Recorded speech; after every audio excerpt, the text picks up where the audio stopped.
I'm sure will prove to be an informative and lively meeting as always. So having called the meeting to order, would you please join me in a moment of silence?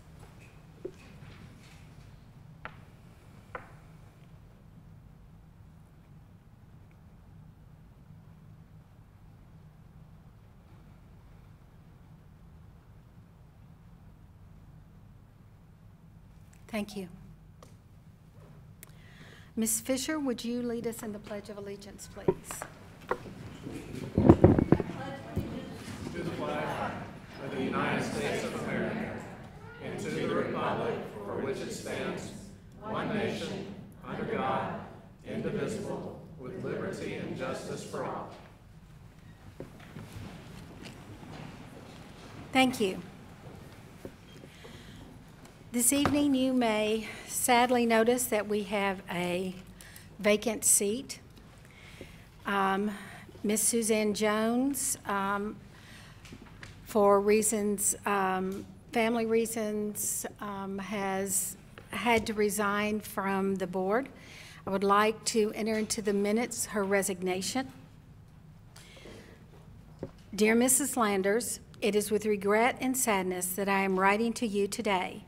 My family and I will be relocating to Pennsylvania in July due to a job opportunity for my husband. As I will no longer be a resident of Germantown, please let this letter serve as my official notice of resignation of my board position 3 on the Germantown Board of Education effective July 31st, 2018. I am proud to have served on the board and even prouder to have brought the voices of our parents and community into our discussions. I look forward to keeping in touch with the Germantown community and seeing the continued growth of the district. If there's anything that I need to do prior to my official resignation, please let me know. Regards, Suzanne Jones. So that is entered into the original record.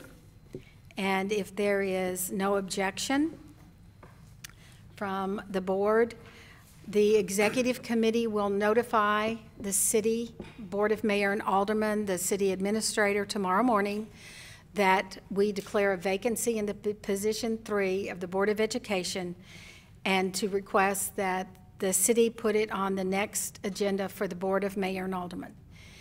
If board members have any questions on the resignation or next steps, we have with us tonight John R. McCarroll III, or Mac as we know him, from Birch, Porter, and Johnson, who has been assisting the city on a number of issues and who met with the superintendent, myself, and Ms. Speakman as the district attorney when the resignation, when Ms. Jones' resignation became effective. So do any of the board members have questions of next steps, next process? Okay. Then it will be tomorrow morning. The superintendent I will notify Mr. Lawton as city administrator and declare that we have declared the vacancy. We are sad to see Ms. Jones go. She brought a wonderful element to of education and passion and commitment to our board. We will be sending her a certificate of appreciation and a letter acknowledging her support. We wish her well in Lancaster, Pennsylvania, and do hope to see her and hear from her from time to time. We do definitely thank her for her very passionate and committed service. So with that, we will move on to the approval of the agenda. If you have seen the agenda prior to our work session, we are now amending the following.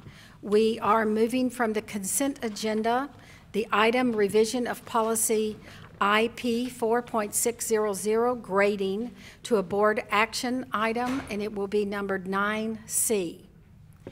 We will also be moving from the consent agenda the item revision of policy SP 6.0200 attendance, pregnancy, and truancy to board action item 9D. And with that, the chair would accept a motion to approve the agenda. I move to approve the agenda. Second. The motion has been made and seconded to approve the agenda as amended. Is there any discussion? Seeing no discussion, Ms. Subramani, will you please call the roll? Yes.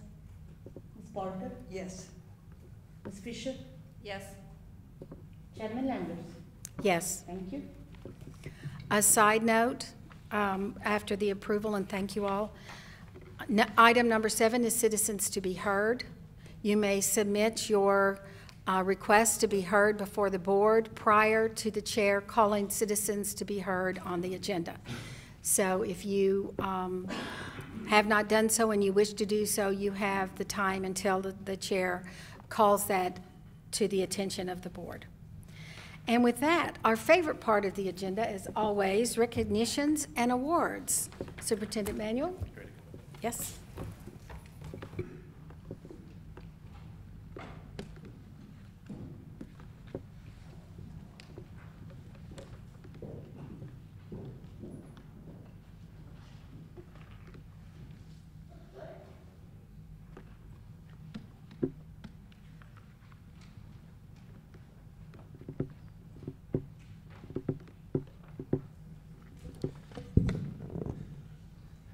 Tonight, we will recognize 2 students who took summer reading to a whole new level.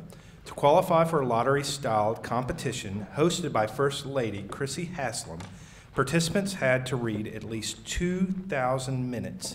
Each additional 1,000 minutes guaranteed another entry into the lottery. The 2 students we have here tonight each read well over 3,000 minutes and were invited to have dinner with Tennessee Governor Bill Haslam and the First Lady last weekend. Dogwood Elementary 4th grader Jack Turner had a grand total of 3,662 minutes. And Jack, you can come on up here. His mom described him as a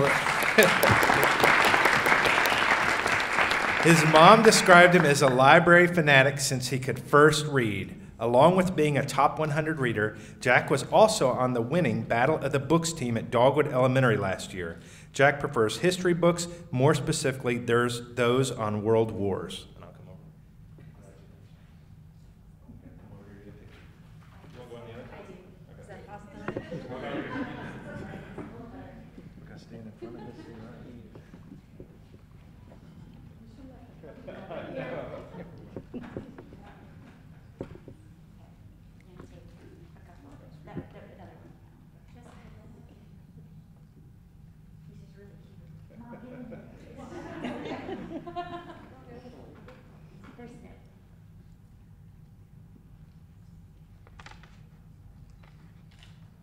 Do me a favor, if you would just sit right here just for a second.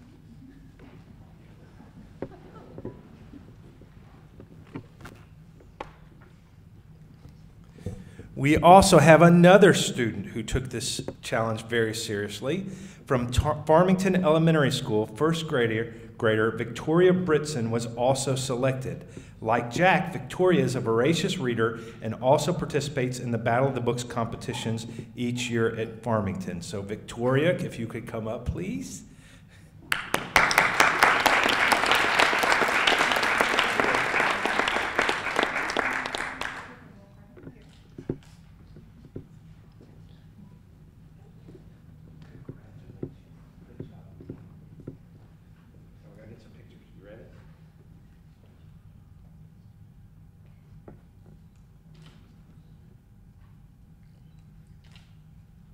Most important pictures.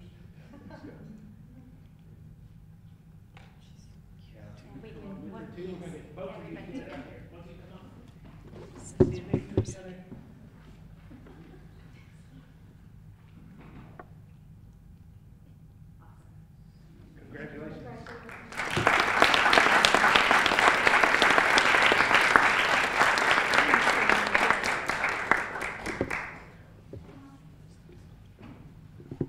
The 5'8" junior midfielder led the Mustangs to a 25-0 record at the Class AAA State Championship this past season. Jenna Kemp scored 20 goals and passed for 19 assists for a Houston team that outscored its opponents 117-9 on the season. An All-American selection by United Soccer coaches, Kemp is a 2-time first-team All-State honoree. She concluded her junior year with 36 goals and 35 assists in her prep school career. Kemp is the 3rd Gatorade Tennessee Girls Soccer Player of the Year to be chosen from Houston High School. The award, which recognizes not only outstanding athletic excellence, but also high standards of academic achievement and exemplary character demonstrated on and off the field, distinguishes Kemp as Tennessee's best high school girls soccer player.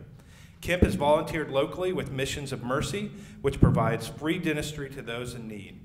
She has also donated her time as a coach for the U.S. Youth Soccer Top Soccer program, serving youth athletes with disabilities. Kemp has maintained a weighted 4.20 GPA in the classroom, and she's got some incredible college plans. As Gatorade Player of the Year, Kemp will be able to select a national or local youth sports organization to receive a grant as part of the Gatorade Play It Forward program. Each Gatorade Player of the Year state receives a $1,000 grant to a chosen organization. We'd like to take this time to recognize Jenna Kemp, Gatorade's Tennessee Girls Soccer Player of the Year.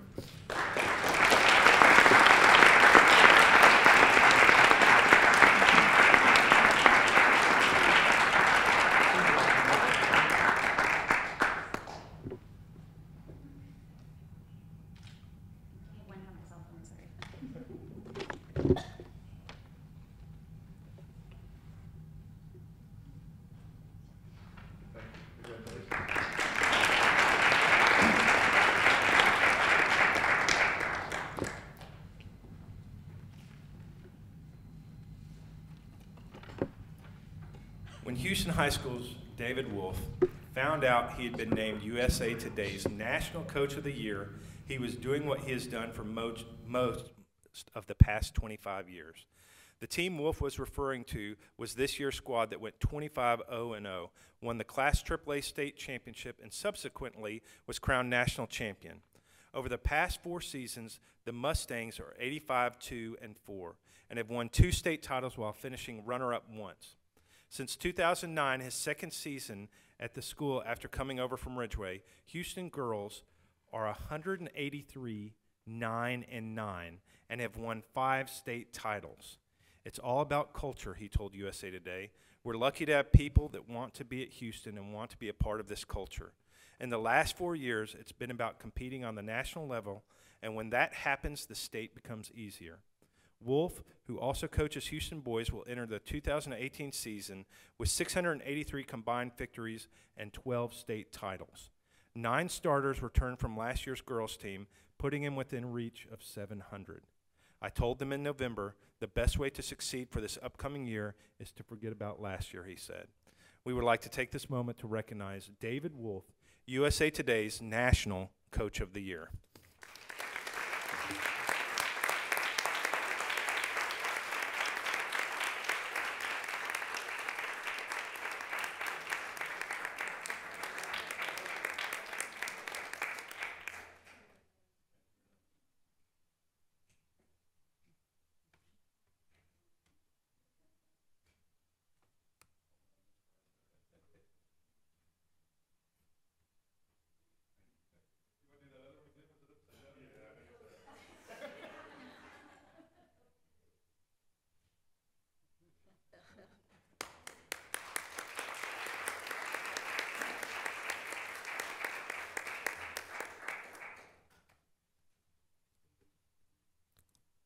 Farmington Elementary School 4th grade teacher Anna Brignoli was recognized in Washington, D.C.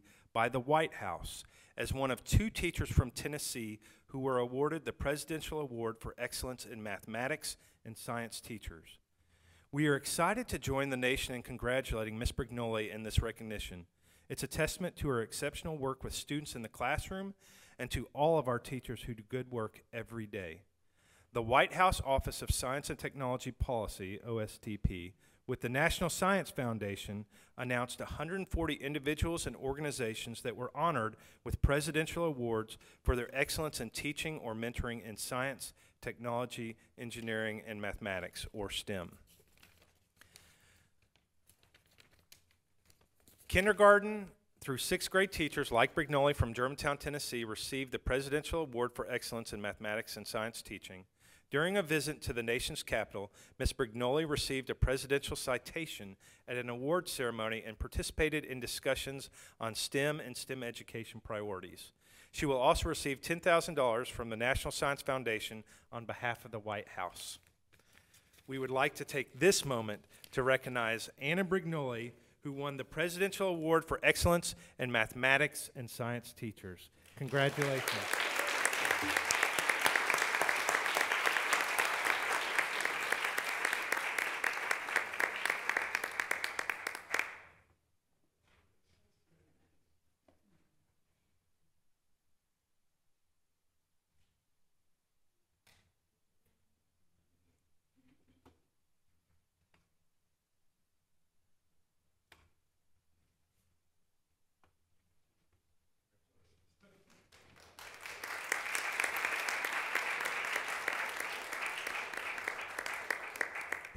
And that concludes our recognitions. Thank you to everyone who come. You're welcome to stay for the board meeting, but you're also free to leave.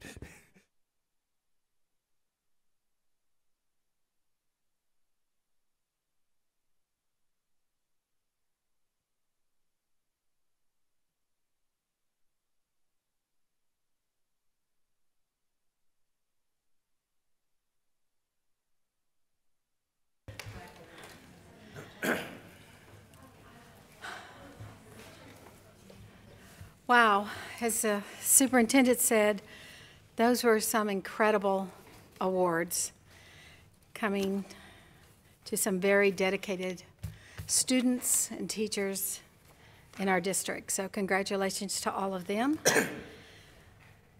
Next on our agenda is the reports, and we'll begin with the chairman's report. Since it covers several months, I won't elaborate more than to mention 4 things. That's back to school. We had a wonderful back to school kickoff for everyone at Houston High School on the 3rd of August. It was an amazing morning. The superintendent did a great job of welcoming everybody back and giving some inspirational remarks to everyone. Also that afternoon, several of us attended the STARS program on anti-bullying event that was also at Houston High School.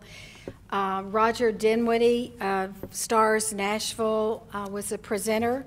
We discussed things like best practices and bullying prevention, the differences between conflict and bullying. He offered several websites such as stopbullying.gov and pacer.org as wonderful resources for parents to explore, to better understand how we can partner, the school and the parents partner to prevent bullying within our classrooms and within our school walls.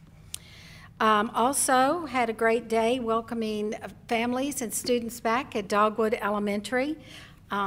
Each of the members of the board covered one of the schools so that we were there to make sure that families and students felt welcome back to their first year, to their first day for this year. Also participated in the just a week ago, participated in the Board of Mayor and Alderman and the Board of Education facilities tour. We toured Farmington Elementary and Houston High School to have an opportunity to see the changes that were made over the summer, such as the painting, the new ceiling tiles and lighting at Farmington, the removal of the lockers and paintings at Houston. A number of different things were done at all of our schools, but the administration chose those 2 for the tour.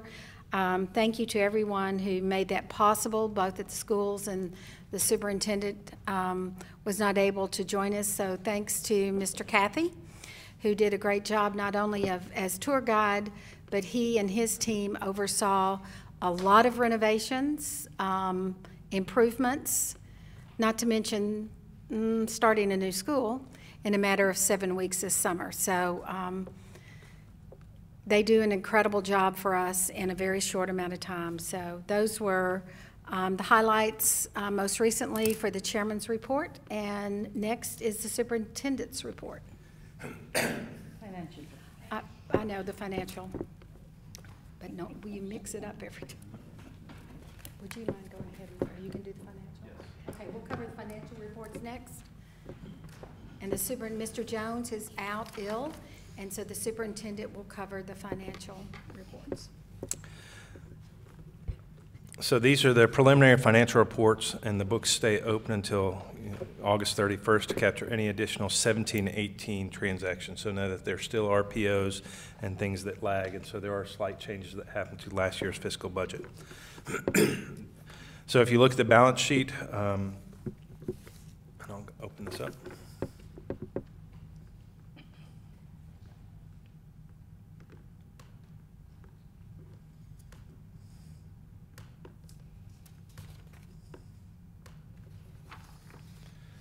So you can see the total liabilities and fund balance is $19,976,022. When we look at federal projects, the budget is $428,553. The cafeteria budget, this is the first year that the fund established a reserve of $39,000. That was one of those decisions that we made as a board to outsource cafeteria, and it has been successful. No district support was required, and so the total liabilities and fund balance is $103,885. If you look at our capital improvements projects, it's $1,273,035. And health insurance ended strong with $2,407,411. Of course, we have an OPEB trust, and that's for our retirees, their health insurance and retirement, that we are fully funding as we go. Current balance and liabilities for that account is $2,321,945. And when we look at our general fixed assets, we have over $71 million in fixed assets, for a total of $97,988,513. If you have any questions, of course, Mr. Jones said he would be willing to answer those questions for you. You can just email us questions. When we look at the revenue and expense report,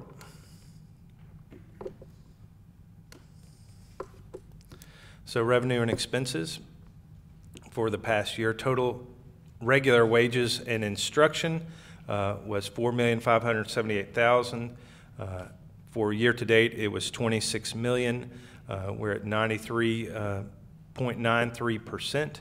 Alternative education for the year to date was $247,594, with expenditures at 91%. Special education year to date ended at 3.480, 852, expenditure of 96.23%. If we look at the revenues total for year to date, it was $55,370,814, and we expended 98.73%. As I mentioned during the work session, we spend conservatively as a district, and because of not planning to spend our sales tax revenue, we did end the year favorably with a reserve of 11 to 12 million. And like Mr. Jones mentioned in the email, we will know the exact amounts once all the POs from last fiscal year are closed out. So know that we did end the year strongly as a district. And that concludes Mr. Jones's financial report. Mr. Jones, if the board has any questions, please address them through email to Mr. Jones. Thank you, Superintendent Manuel. Now, would you like to do your report? Yes, now I'll do mine. If I could have Dr. Park come up, she's going to open with sharing some of our test results from this past year. And you can stand, you can sit right there. But so recently we've had data released from the state of Tennessee based on the 2017-18 testing season or testing window, and we want to share those with you. As we look through these, something to keep in mind is what we mentioned briefly at the board retreat is the new accountability model. So I'm going to share with you two areas that will be covered in the accountability model. The schools have 4 indicators unless they are the high school. So one of those is student achievement. And then we have growth, which is going to be reported in TVOS. Then we will also have chronic absenteeism, which we discussed in the work session. And then finally, the English language proficiency assessment. The high school has 2 additional indicators that are the graduation rate and the ready graduate indicator.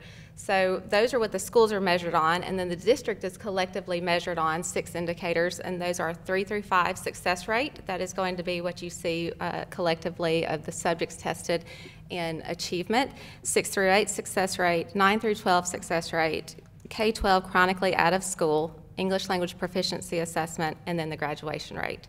So we want to hit some highlights first. The 2017-18 highlights. So for Germantown Municipal School District, we were in the top 10 districts for overall achievement in 7 of the 9 testing categories. This is even through the adversities that were presented during the testing season. And then also the second piece goes along with the growth piece, and we are one of 59 districts who exceeded growth expectations with an overall TVOS composite of level 5, which is the highest level of growth. So to look at our areas overall as a district, I've put these in a table for you and compared it to the state of Tennessee, last year's comparison to this year. So again, what I want to say is even though we had some issues with testing, we did see some bright spots here. So 3 through 5 ELA, we were 4th in the state, and our students who scored on track or mastered, so students who were proficient with those standards, we had 66.7%. 3rd through 5th grade math, we were 2nd in the state, and we had 77% of our students scoring on track or mastery or proficient.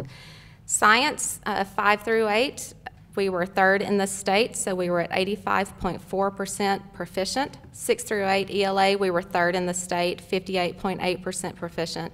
6 through 8 math, we were 2nd in the state, 62.4% proficient. 9 through 12 ELA, we were 4th in the state at 50.9% proficient.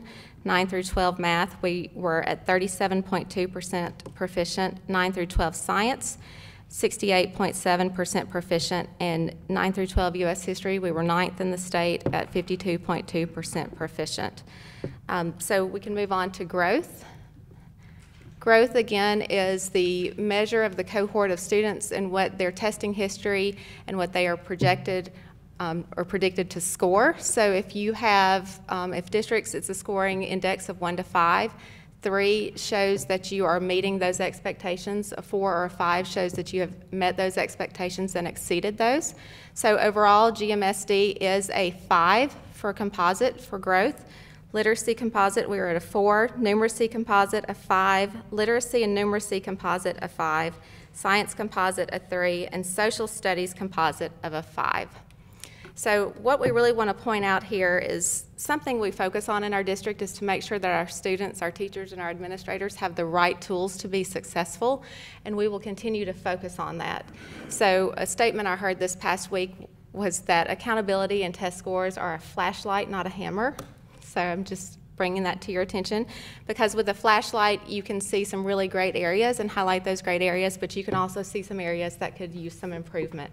And that's something that we want to focus on, not using just strictly this data to continue our improvement efforts in the district, but to continue to use data from day-to-day instruction, grades that students get, benchmark assessments.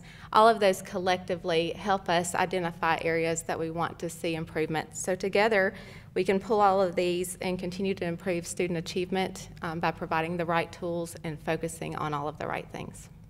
Thank you. Thank you, Dr. Park. Now I would like to briefly go over our enrollment numbers that we have for the past couple weeks at our schools.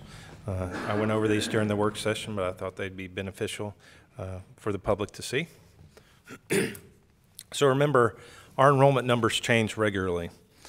So as the numbers that you're seeing right here in this chart changed the day after we made the charts, because we constantly have students that are coming to the district, and we also have students that are leaving. So no, that's why we're very intensive in putting dates on the charts that we create. But know that there are changes, slight changes that happen in enrollment numbers.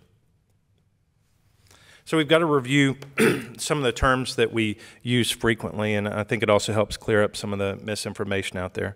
Maximum or programmatic capacity. The state of Tennessee sets the maximum number of classes, so that's how many kids can be in each class, but they also set the average class size based on a grade band, and they do that based on research from the STAR project. And so what they have found is the numbers that they allow us to staff teacher-student ratios, there's no difference in instructional or academic performance based on the teachers and students below these numbers. The footprint of each building also, and the grade band averages per classroom are also used to determine our programmatic capacity. So we actually count the number of classes that are available in the school, and our schools are different. They have different numbers of classrooms, different layouts, and then we determine based on the grade band that they fit in, how many students can fit in the school. And as we've talked about in the past, we have to leave room for some of our extra services. So for music, art, PE classes, for occupational therapy, physical therapy, some of our special education classes, response to intervention, we have to set some of those classroom spaces aside so that we can meet the needs of our students. And that's how we determine the programmatic capacity in each of our schools. So know that when we go beyond the programmatic capacity of a school, we are not going beyond the state-mandated teacher-student ratios. We have to follow those teacher-student maximum class sizes and class ratios. What we wind up doing is using spaces in the school that weren't designed for regular classroom instruction and we wind up teaching out of. So at Houston Middle School, for example, they're actually teaching out of the science labs. At Riverdale Middle School in the new expansion, they're teaching out of the STEM lab to accommodate. So we actually add staff based on the number of students that come to the district, but that's how we deal with the programmatic capacity in each of our schools. And so we're optimistic that the new elementary school project will help with a lot of these numbers. The other term that you need to be familiar with is optimal capacity, and this board has talked about the fact that we don't want to be at what the state mandates are. We want to actually be 2 students below that. So that's why you see when we look at K through 3, for example, we actually have an optimal capacity of 18. 4 through 6, it was 25, it's 23. And 7 through 12, instead of being at 30, it's a 28 average for those class sizes. So those are terms you're going to see throughout the numbers and reference throughout our building plans. So let's talk about each of our schools. And I know there's a lot of information, but the red bar across the top for Dogwood Elementary School, and this is not where they ended the year. This is same time last year, where were they with enrollment? So know that in August of 2017, they had 902 students. And know that these numbers exclude some special needs students and also our preschool programs in our schools. Those aren't included in these numbers, and that takes away some of the capacities at the school. But know that our students last year were at 902, including the students, the returning students, and the new employee transfers. There were 7, the intra-district transfers, and those are Germantown residents from Farmington or Riverdale who choose to come to Dogwood. We allow those intra-district transfers because they haven't had an impact on overall numbers. We have pretty much even numbers going between Dogwood, Farmington, and Riverdale. It's just their preference. So for us, it doesn't have an impact on the overall space in our schools. And we had 1 new city employee transfer. So our total this year at Dogwood Elementary School was 933, and I know that has changed slightly since we made these charts. But comparing this to the George Bailey, he was our demographer that we hired. It wasn't George Bailey. Know that he predicted us within 2 students. So the demographer that we hired that was from a national group, he's actually was pretty accurate as far as where Dogwood would be with their projections. But no, that's still well above our capacities when we look at our programmatic capacity of 815 or optimal capacity of 734, well above the numbers. And so we're making do with portables, we're making do with using spaces that we would prefer to have for other instruction programs. At Farmington Elementary School, last August, they were looking at 836 students. They're actually down to 800 students this year. There were 759 returning students, 11 employee transfers, 30 Germantown residents that choose to come from different schools. That is below Mr. Bailey's projections of 825. Programmatic capacity was 780 and optimal capacity is 708. So know that we are down at Farmington. Riverdale in our K through 5 grade bands, August enrollment was at 931. They're actually down to 904 in our K through 5 grade band. The demographer projected within 4 students, they were projecting that we would be at 908 students. Programmatic capacity is 820, optimal capacity of 744. Now, Riverdale's biggest challenge is when we look at, besides being well above the programmatic capacity in K5, is their middle school grade bands. When we go to Riverdale 6 through 8, last year's enrollment was 451 students. We had 493 returning students. We had 3 employee transfers, 10 Germantown resident transfers, intra-district transfers. So they're up to 506. This is where we saw one of the discrepancies between the demographer's projections. We're actually growing quicker than he predicted at Riverdale Middle School in those grade bands. So we're above the programmatic capacity and we're above the optimal capacity at Riverdale Middle School. We look at Houston Middle School. The August enrollment last year was 954 students. They had 925 returning students, 8 employee transfers, 14 Germantown residents that chose to come to Houston Middle School. The total is 947 students there, so it's reduced. There are less students there. That's in part because of our changes in how we are allowing transfers to this school. We did not allow anyone who was on transfer to Dogwood or Farmington roll up to Houston Middle School, and that's where you see the decline in those numbers. So we have made some deep changes in how we're allowing transfer students to come. So the programmatic capacity of that school is 930 students, optimal capacity of 864. So they are above the programmatic capacity. And so like I said, they're teaching out of the science labs to accommodate those students. Houston High School is an artificial number. And the reason I say it's artificial is because we have over 1,400 residents that attend Houston High School. The school was built for over 1,900 students. So we pull in students on transfer to hit that 1,900 student number. The reason we want to hit the 1,900 student number is because it allows us to have all the programs in our schools, whether we have our AP, our fine arts programs, they're based on that number of students in the school, and so is the staffing at Houston High School. So until the number of residents reaches 1,900, we will always be pulling students in to hit that target number of 1,900. So that's why you see there are different charts here. We're actually bringing in 36 students through the Honors Academy, new Honors Academy students, 32 new Leadership Academy students, and 7 new Fine Arts Academy students. So know that we also had some historically enrolled students that rolled up to the high school, and there were 43 of those. So know that we control that number. That's why we come really close to 1,900 students every single year. So when we talk about footprints of the school and we talk about the size, where are we in comparison of our enrollments to our programmatic capacity, optimal capacity, and then how many students over are we at each of our schools? So Dogwood's current enrollment of 933, we're 118 students over that programmatic capacity. Farmington's enrollment of 800 is about 20 students over their optimal capacity. Riverdale K through 5 is about 174 students over their programmatic capacity. Riverdale 6 through 8, 56 students over their capacity. Houston Middle School, 17 students over their programmatic capacity. And Houston High School, like I said, we target that number every single year. So we are at approximately 5,993 students at Houston High School. It's over 6,000 when we take into account, or in the district, when we take into account our preschool programs and some of our functional skills students. So how have we changed since the district opened their doors? When you look at 14-15 all the way through 18-19, when we look at the grade bands, our K-5 grade band has grown from 2138 to 2446. That's an increase of 308 elementary school residents. These are just resident children. It doesn't take into account any transfers. When we look at our 6-8 grade bands, we've grown from over 1,040 students to over 1,300 students in 18-19, which was an increase of 269 middle school students in the district.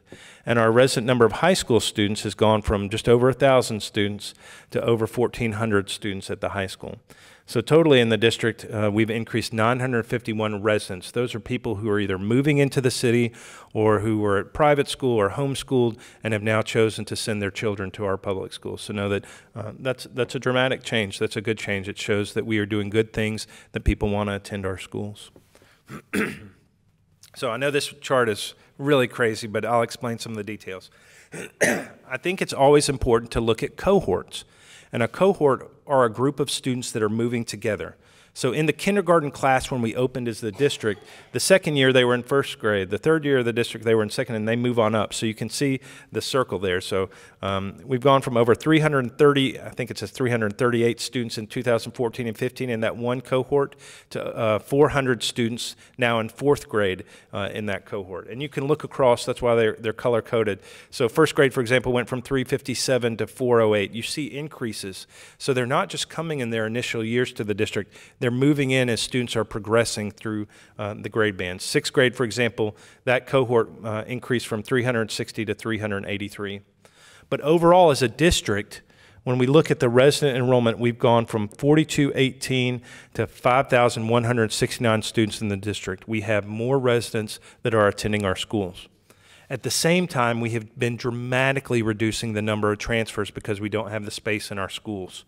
So that's why you see us, when we look at our grade bands, we have dropped from over 1,400 residents or transfers when we open the door to just under 800 transfers, 795 non-residents attending our schools. But this number is actually better than that because remember, we're always wanting to draw the students to the high school. We need the students there. We're crowded at the elementary and middle school bands, but we need them at the high school grade bands. Of that 795 students, 459 were high school transfers. So no, that's a really strong number for us, and we have dramatically reduced the numbers of non-residents in our schools. So where does it compare? How good was the demographer that the district hired to help us in this projection process? The white numbers are real numbers as of those August enrollments. The gray numbers are his projections, that gray bar. So you can see, for example, we didn't have a demographer for the first 3 years. When we look at our last year, 17-18, we had 2669. He projected that we would have 2664. He was within 5 students at our K through 5 grade band across the district, a really strong prediction. When we look at our current year numbers, 2637 overall for the K-5 totals, he projected that we would be at 2694, so we've decreased by 57 students. And remember, we have changed his principles. One of his founding priorities was that we would keep the transfer procedures the same, but we've changed those. We've been reducing our numbers of transfers, so that's going to have some impact on his projections. It's going to make them less. When we look at the 6 through 8 grade band, the first year we were at 1405 as real numbers. He projected that we would be at 1411. He was within 6 students of that projection. This past year at our middle school grade band, we were at 1453. He thought we would be at 1443. So we was within 10 students of that projection, really strong projections. So that is the state of the union of where we are with these numbers. I hope that it helps the board make their decision when it comes to our zoning decisions. And that concludes the superintendent's report.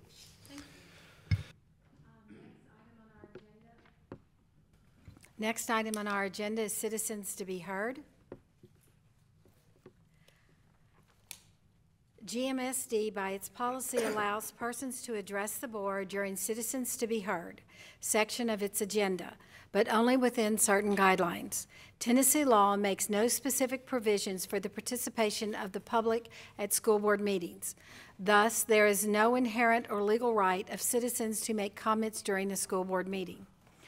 Prior to making your remarks, you must state your name, address, and the subject of your presentation. The chair would remind you that if there are several persons that are intending to express the same sentiment, GMSD board rules require that you designate one spokesperson to speak for your position.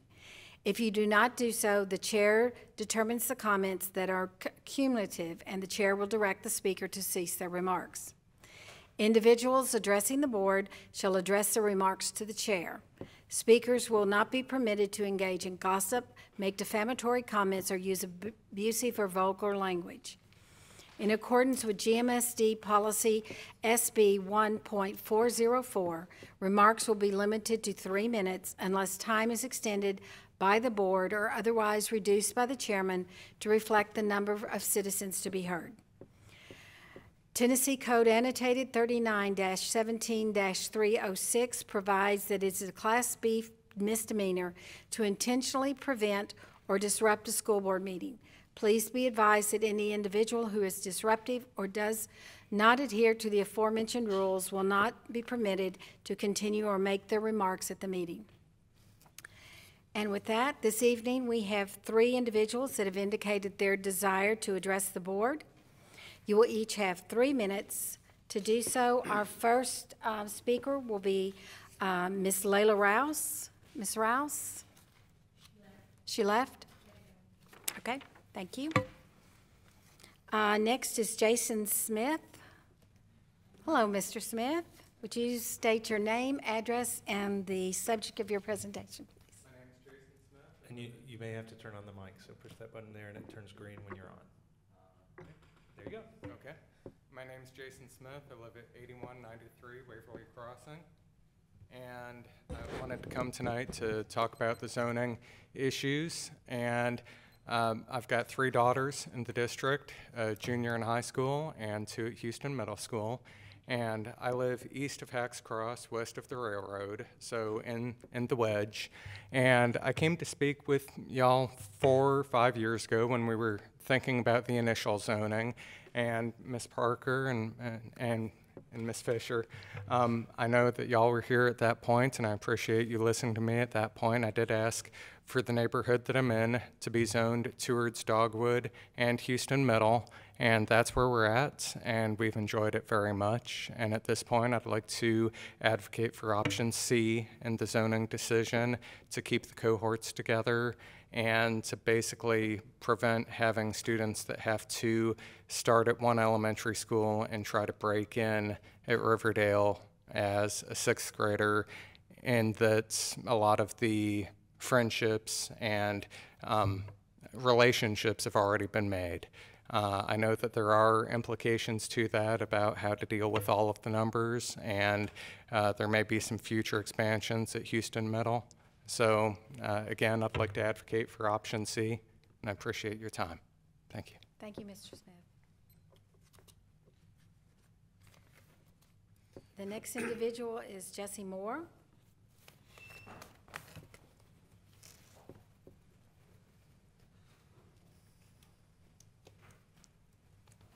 Mr. Moore, if you will state your name, address, and your subject. Sure thing. Jesse Moore, 2651 Holly Springs, Germantown 38138. Thank you for the time. I appreciate your time this evening. I'll try to be brief here. I believe in a strong public school system. We are proud parents of 2 Dogwood Dolphins. Very happy there with the staff and everything about the school. Being a highly sought-after school, as we can see with the statistics here, we're swelling. The strains of growth are clearly a massive challenge for many people. I think we can all agree that having to create a new section of school 1 week after school starts is bad for everyone involved. Not having a permanent teacher assigned is really unacceptable for schools of our caliber. Strong teachers tend to contract early. Lesson plans and classroom structure take time to prepare. I could go on, but I think we can all empathize with that. While teacher-to-student ratios or programmatic capacity, I learned something tonight, thank you. They are important. I don't know that they reflect the quality of a teacher in the classroom experience. So my question for the board would be twofold. How are administrators being empowered to rectify any current vacancies? And also, how might we prepare and prevent this in addition to earlier hiring as we continue to grow? Thank you. Thank you, Mr. Moore. That concludes citizens to be heard. Thank you both. Moving on with our agenda, we will consider the consent agenda as amended. The chair will entertain if there's no objection, we will approve the consent agenda as presented, as amended. Seeing no objection, next order of business will be board action items. Number 9A, attendance zoning. Excuse me, Chairman. Yes. You need a vote On the consent. on the consent. Consent agenda. You don't vote on the consent agenda. Okay, Roll call. roll call, please.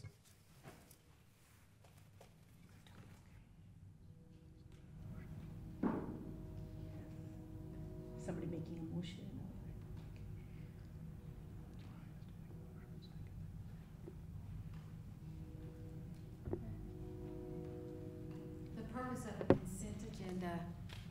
is to accept it as being on the agenda. That's why during a work session, the board has the right to remove any one thing out of the consent agenda, but there is no vote on a consent agenda. Okay?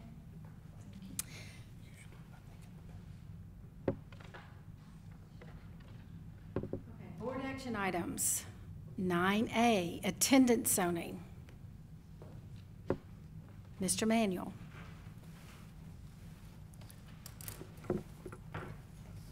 We'll wait for Ms. Crowder. Can you pull up the attendance zoning overview?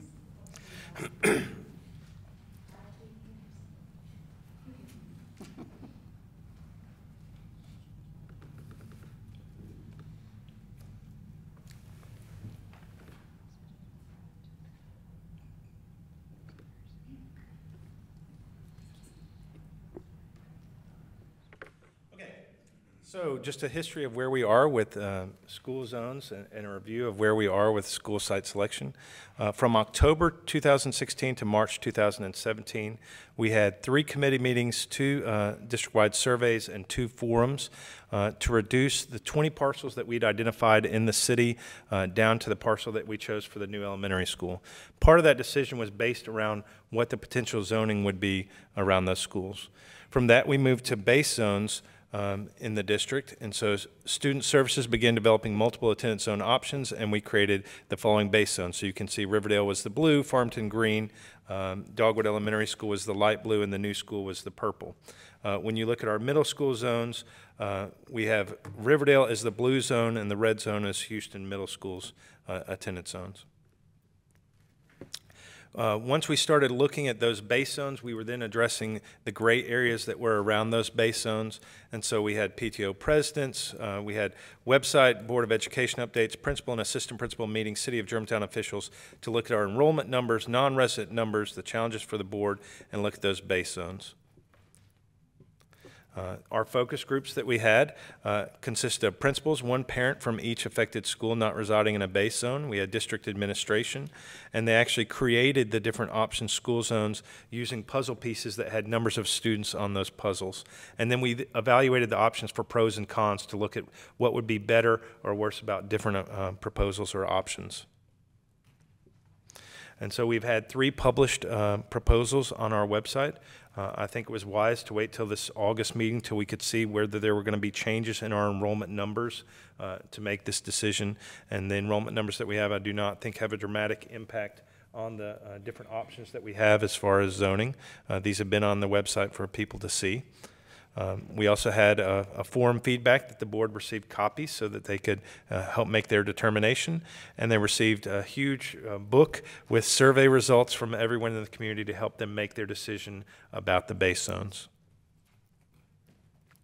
So now when we look at the different proposals, just to highlight some of the key factors again, under Proposal A at the elementary school level, and these are using last year's numbers, we would be looking at 712 students at Dogwood, and that's well in between their optimal capacity, or that's below their optimal capacity and below their maximum capacity. So they would have room for 103 students when they open the doors at Dogwood Elementary School, not counting portable spaces. That would be removing all the portables and using the spaces as they were originally designed.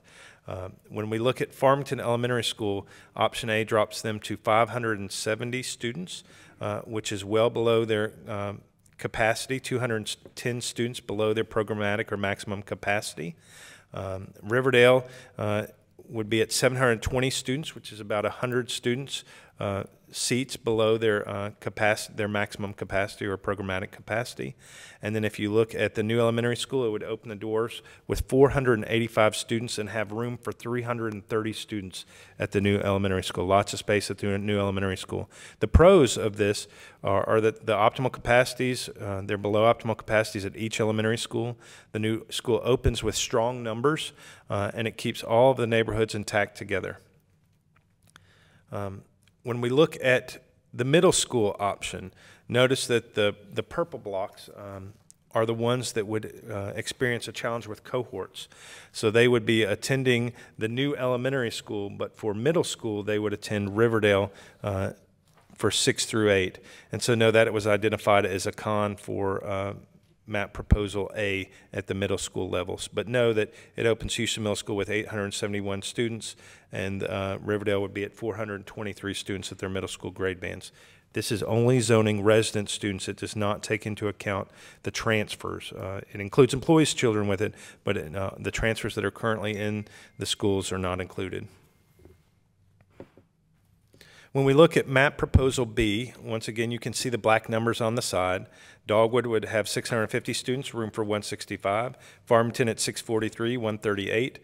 Riverdale, which it's 666, and they would have room for 154. And the new school would open with 529 students, a much larger opening zoning for the new elementary school. This one is much more balanced than map proposal A was. So you can see it's got a different configuration of the neighborhoods. The ones that are highlighted are ones that are changing from previous zoning.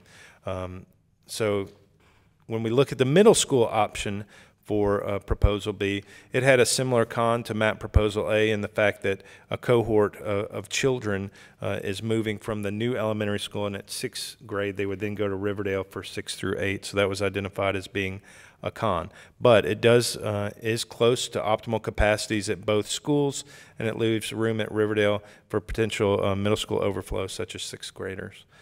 So map proposal B was balanced, but it does have that cohort division. When we look at map proposal C, Dogwood opens with 718 students, which is room for 97 students. Farmington 642, which is room for 138, and Farmington is a smaller campus when you look at the actual classrooms that are in the school. So know that all the schools are not built the exact same with the same number of classrooms. Riverdale K-5 would open with 697 students, and the new school would open with 430 students and have space for 385 students at the new elementary school. Can you go back to that one for a second? So one of the cons for this map proposal C is that the new school population is low. It is opening with about 400 students, 430 students in a school that's built for about 800 students. So there is a lot of space under this plan. But the Riverdale, Farmington, and Dogwood populations are fairly even. When we look at the middle school populations for Zone C, you can see that Houston Middle School opens with 924 students, which is really close to its maximum capacity right now. So that's one of the challenges of Option C's middle school. But the con is that it doesn't divide the cohorts. It doesn't split a cohort of kids. So this one, and I think the board had expressed concern to the city about making sure that there was an addition or the potential for an addition at Houston Middle School before making this decision. And Riverdale Middle School would actually have a lower number of middle school students, and under this plan they would have 370 students. As we saw in our enrollment numbers, that's actually positive because we saw Riverdale's numbers increasing. So that would actually be a stronger number for the Riverdale Middle School. So cons are, once again, HMS is near maximum capacity and doesn't allow for growth unless we had an addition at Houston Middle School. That concludes my analysis of each of the plans. I'm sure that my cabinet would be welcome to answer any questions from the board that you have on any of these plans before you make a recommendation and have a vote. Board have any questions? Do you want it noted for everyone in the audience that with the opening of the new middle school, whichever attendance zone is approved, the ultimate goal is the removal of all portables from our other campuses. So I know there's been some concern expressed to all of us about the use of modular classrooms and the older portable models, but that is what we intend to do with the opening of the new school, and that's why we went that direction. So with that said, the chair will entertain a motion to approve an attendance zone. I move to approve the attendance zoning proposal C. Second. The motion has been made and seconded to approve attendance zoning proposal C. Is there any discussion?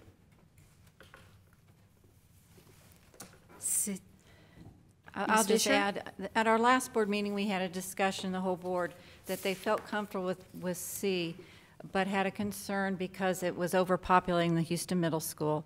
And at that time, we decided to hold off voting in June until now, because we wanted to meet with the mayor and board of aldermen, which our board did, to discuss them adding an addition to Houston Middle, as our numbers showed we needed that. And so after we met with them, they did agree to that. And so I feel fair. I would much rather see us overpopulate Houston Middle School right now than overpopulate Riverdale, which we just eliminated the 23 portables. And so that's why I feel comfortable with C. Any other discussion? I agree with Ms. Fisher. I think I'm very comfortable with the fact the city agreed that they would work with us on an addition to Houston Middle School, whatever that might look like after we've looked at the numbers in the following year and what our needs are. I'd also like to say I think this option provides for Riverdale a true K-8. When you introduce a new cohort into another school at 6th grade, then you create a middle school. And so that would lessen the K-8 feel. So I think for us to preserve that K-8 feel for our Riverdale parents, this is really our best option. Further discussion? Ms. Subramani, will you call the roll, please? Ms. Parker? Yes. Ms. Fisher? Yes. Ms. Wolfe? Yes. Chairman Landers? Yes. Thank you. Next item on the agenda will be the naming of the new school. Mr. Manuel. I'm waiting for a PowerPoint again. Naming of the new school.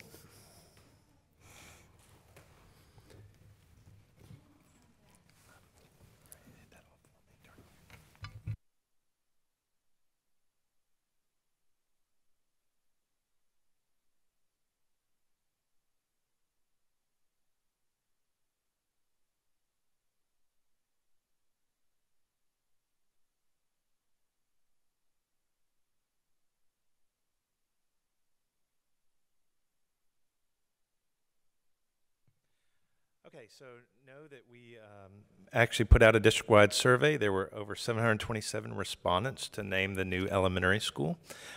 They had the choice to vote on 3 options that we had heard frequently during all of our school zoning processes and our design of the new elementary school.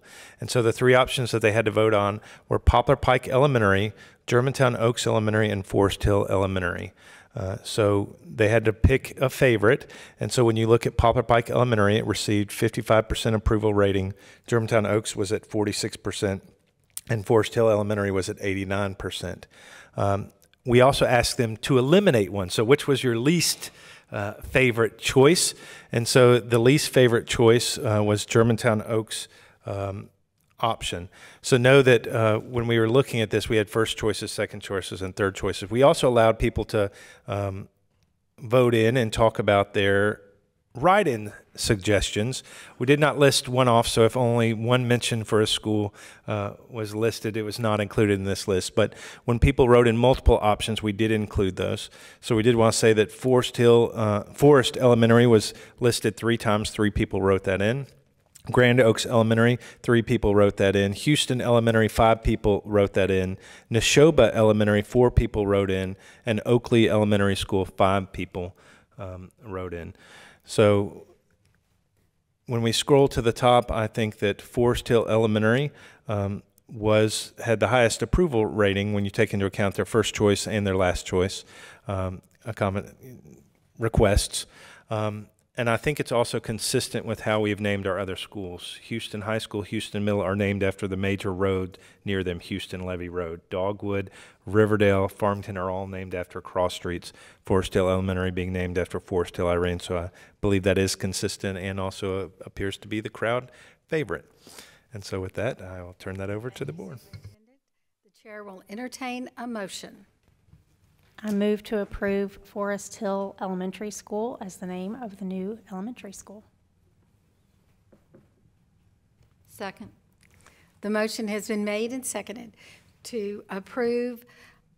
Forest Hill Elementary as the name of the new elementary school. Is there discussion? Seeing no discussion, Ms. Subramani, will you call the roll, please? Ms. Wolfe, Yes. Ms. Parker, Yes. Ms. Fisher, Yes. Chairman Landers. Yes. Thank you. Now, that was exciting stuff. Now we move to policy. Next on their agenda is the revision of policy IP 4.600, grading, after first reading.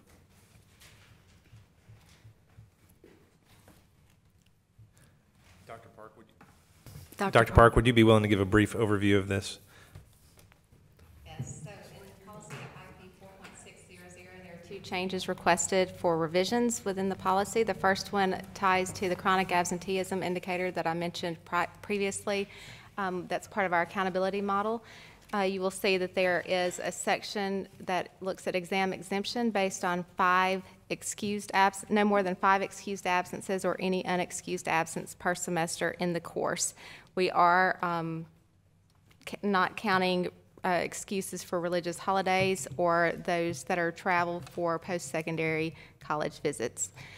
And I will jump in and clarify. I think there is some misunderstanding because of how the state, and we talked about this during the work session, classifies an absence. So if you look at the state board policy that's referenced in our policy, I think it's 4.200. Yes, 4.200. That state board policy refers to the fact that when students are on school-related or school-sponsored trips, those do not count as absences. They're actually counted as being present. And we talked about that there is a little confusion, and we have another policy that talks about what are excused, what will the board excuse time away from school, and it lists those field trips. So I know that is confusing, but know that is not referring to an excused absence. It's just referring to the fact that the board is excusing students away for school-sponsored events. It's not classified as an absence. So just to be clear, if your child is on a field trip or they're with the soccer team competing at state or they're with a band at a competition, those do not count as absences. When we look at college trips too, there's a policy that we are approving to increase the number of days that students can go attend each year or go visit colleges to make their determination. We've increased that to 4 college days. When they are actually at that university or college, they are counted present at school on the day that they're touring that school. Travel days for our purposes are going to be counted as excused absences, but because we have the caveat in there, we are not counting those travel days, nor are we counting religious holidays towards or counting against their exam exemption. It does not account against their 5 days.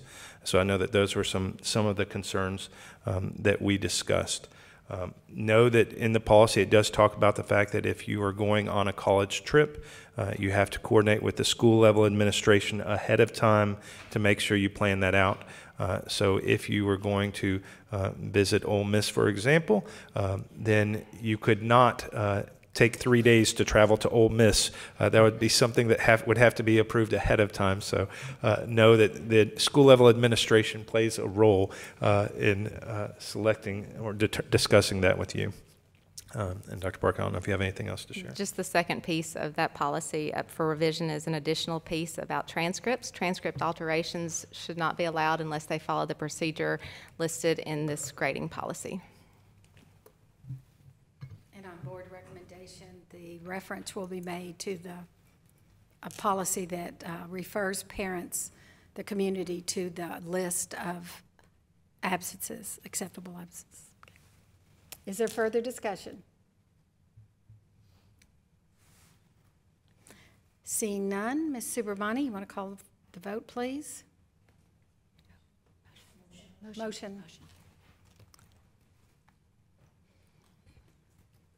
I move to approve the revision of policy IP 4.600, grading after first reading. Second. The motion has been made and seconded to approve the revision of policy IP 4.600, grading after first reading. Discussion?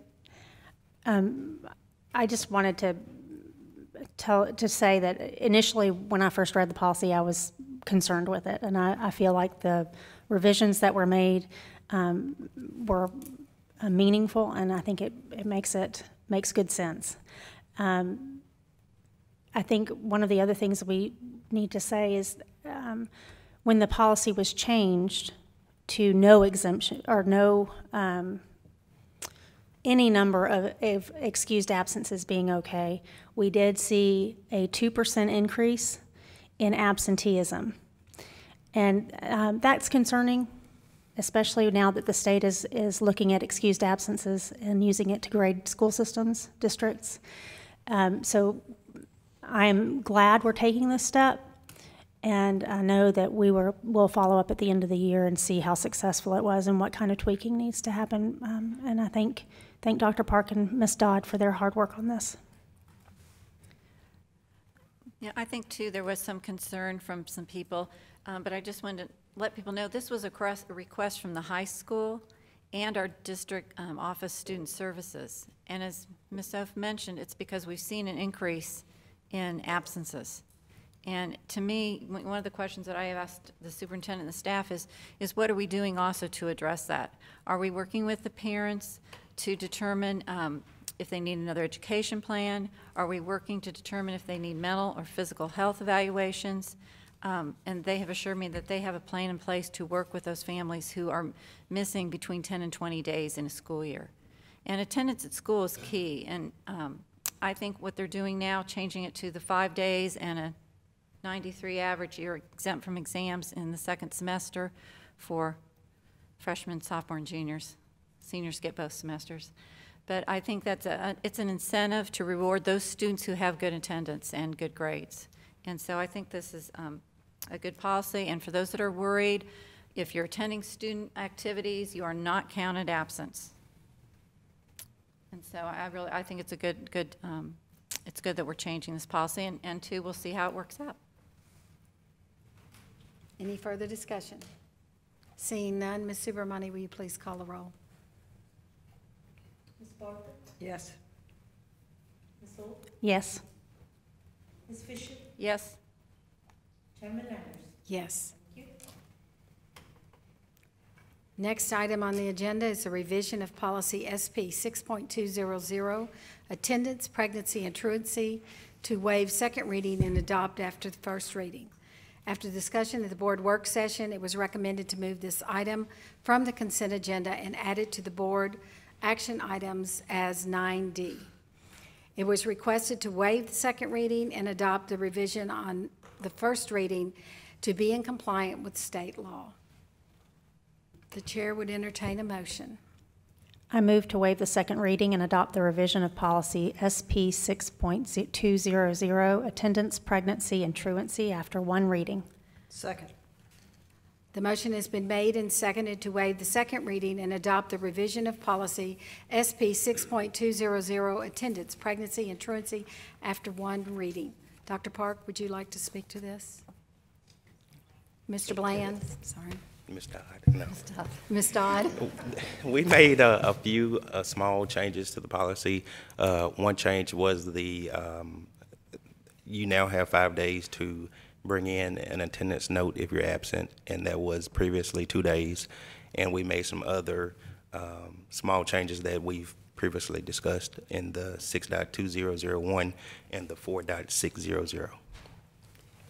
And I will add to Mr. Bland that this policy was very restrictive in the past because historically the state only required us to provide homebound services for students that were pregnant, and so this policy makes it more general that students with multiple health issues could receive homebound services.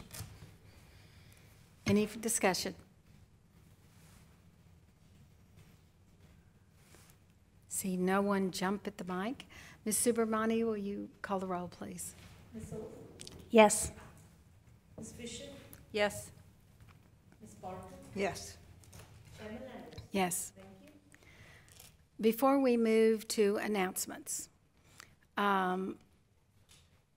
even the most educated, highly trained among us occasionally do make mistakes. And because of legal reasons, we will now go back and vote on the consent agenda. So the chair will entertain a motion to approve the consent agenda. I move to approve the consent agenda. Second. The motion has been made and seconded to approve all items on the consent agenda as amended. The vote, please, Ms. Subramani. Ms. Fisher, Yes. Ms. Parker, Yes. Ms. Wolfe, Yes. Chairman Landers. Yes. Thank you. I will be reviewing Robert's Rules of Order this evening. Announcements, TSBA Fall District Meeting will be September the 17th. We'll be meeting at the new high school in Collierville. September the 18th will be Leadership Germantown Alumni Association's Candidate Forum here at City Hall. I believe it begins at 6 p.m. Our next board meeting will be September the 19th, which is a Wednesday. It will be in the Houston High School auditorium. Is there any further announcements? Seeing none, then we will stand adjourned until September the 19th. Thank you all for coming.